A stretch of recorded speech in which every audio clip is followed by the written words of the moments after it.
In the end, Dyson Daniels was right. The New Orleans Pelicans franchise is cursed.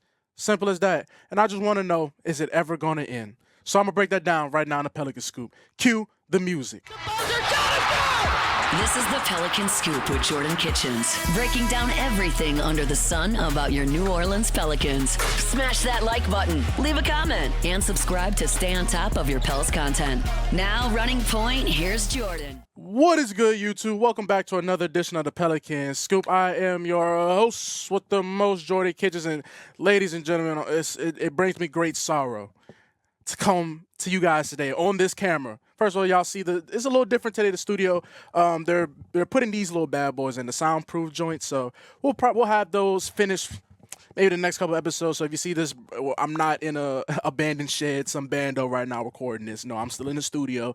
The lighting's a little weird, but once those bad boys get put in, we shall be straight. So it's been a wild, I guess you could say 48 hours in the NBA. Might even be 72. All right, from the Luka Doncic trade to the Lakers. I might speak a little bit about that, but this is a Pelicans channel, and we're here about the main focus of this video.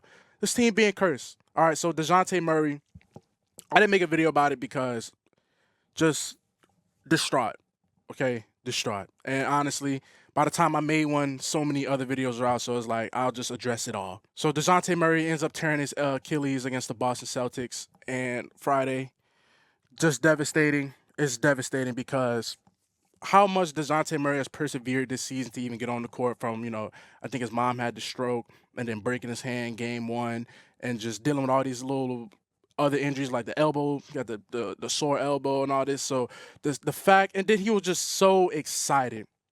He was so excited. He was one of the first players in a long time I've seen that was genuinely excited to come to the Pelicans. And this is how, I ain't gonna say the story has been written, it's over with, but it's science still delivers. It's torn Achilles. He's at least out 12 months. Like, it's not a ACL where, Achilles, man, those are tough. Those zap careers.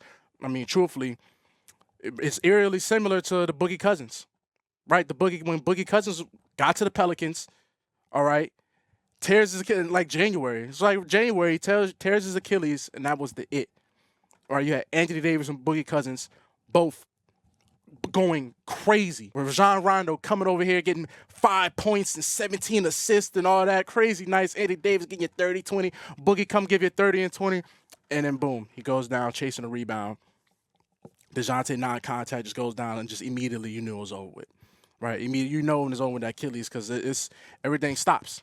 Everything stops. And it hurts because Dyson Daniels alluded to this. Like he alluded to this, that this something might be something in the water. Like we got elbows, knees, everything down here. And it just always comes to fruition. Always comes to fruition. And it's devastating. It's already been such an injury-riddled season, but you can say that about every season about the Pelicans. I feel like every season is something like this. But for a guy like Dejounte, who's been giving it who's gave everything to stay on the court, who's done everything in his power to be on the court, to be here for the team, just to be the ultimate teammate, and just boom, just like that. Is the Smoothie King Center built on a cemetery? I know the Superdome is. I know they talk about the Superdome is built on the cemetery. Was the Smoothie King Center also built on the cemetery or whatnot? Because what is going on? Like, why it feels like, I can't go too crazy just yet because as much as Pelican fans are having a bad last 40 years, nobody has it worse than the Mavericks fans right now. Oh, my goodness. These guys really traded Luka Doncic. Luka Doncic to the Lakers, man. Ridiculous. So if anybody has it worse, it might be the Mavericks fans right now. But then again, you look at Anthony Davis. So it's weird, guys. It's weird. We've been bringing about the Luka thing because, they're trying to do the smear campaign about, like, him being out of shape and whatnot, even though he just made it to the NBA Finals. Him being out of shape and they don't want to commit all this money to him. And then you look over here at Zion. You're like, hey, buddy, anybody can get moved, man. This shows you anybody can get moved, man. So it's like, and then they talk about if Luka out of shape, even though Zion has looked great this season. There's not no Zion is fat rhetoric because I'm a fan of the team. I watch, like, I see Zion when he's on the court, when he plays, when he's on the court, he looks great. Okay, he's probably in the best shape he's looked. And it's crazy because I feel like every time you see him, like, oh no, he's in the best shape he looked. Then he's like, every time he comes back, he looks better. It's like, can we just consistently stay there? But if a guy like Luka Doncic can get moved, who actually made it to the NBA Finals, who has way more skins on the wall than Zion, it's like, and Brandon Ingram. All right, so I don't want to make this video about the trade deadline and what we're gonna do because I want to make videos about that. But I will say this. It's a problem that Sacramento Kings end up getting Zach LaVine, and players are starting to move around right now. Players starting to move around, and the Pelicans got their feet stuck in the mud. I'm not saying move Zion because the public backlash that came with moving Luka, I don't even want to deal with that with Zion. That was just unbelievable. Granted, it was warranted. It wasn't like it wasn't warranted because you just traded a 25-year-old, call him Hall of Famer. Like, Luka Doncic will be a Hall of Famer. Like, you just traded a future Hall of Famer to the Lakers. Like, how did the Lakers... exclusively to the Lakers, matter of fact. So, and it just goes to show you, like, why nobody ever called David Griffin about, hey, we trying to make a trade. Like, nobody's calling about Brandon Ingram. Nobody's calling about CJ McCollum, right? Nobody wants to do no business with the Pelicans. Nobody wants to do no business with the Pelicans. And it's just like, what's going on? What is going on? So, if anybody has it bad, Mavericks have it bad, Maverick fans, but then Pelican fans are right underneath because this team is cursed. We're repping a cursed team.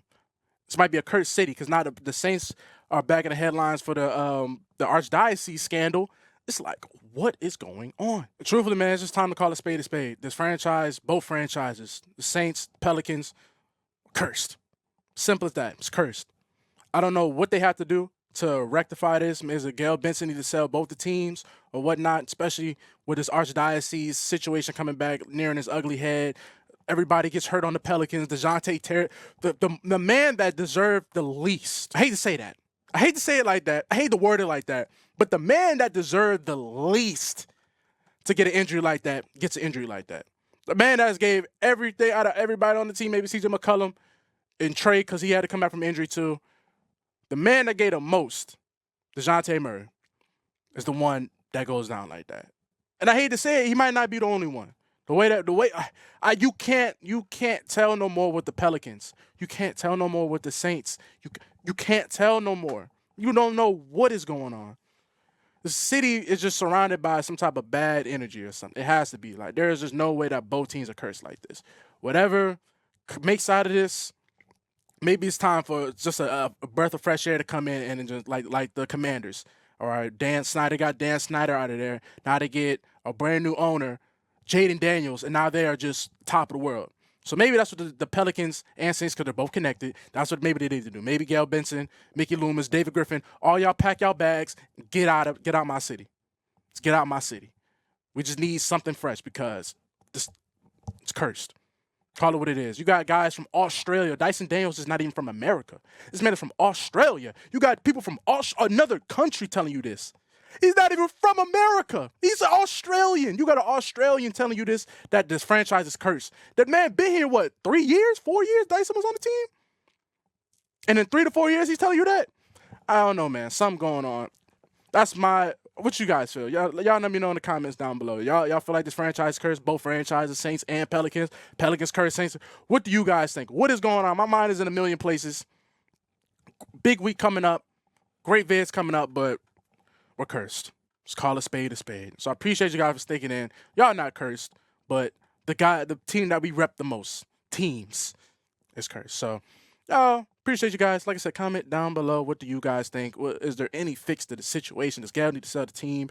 Do we need to actually get a real training staff? I don't know. Y'all let me know. Let's talk about some solutions in the comments. So been your boy Jordan Kitchens. I'm signing out. Peace.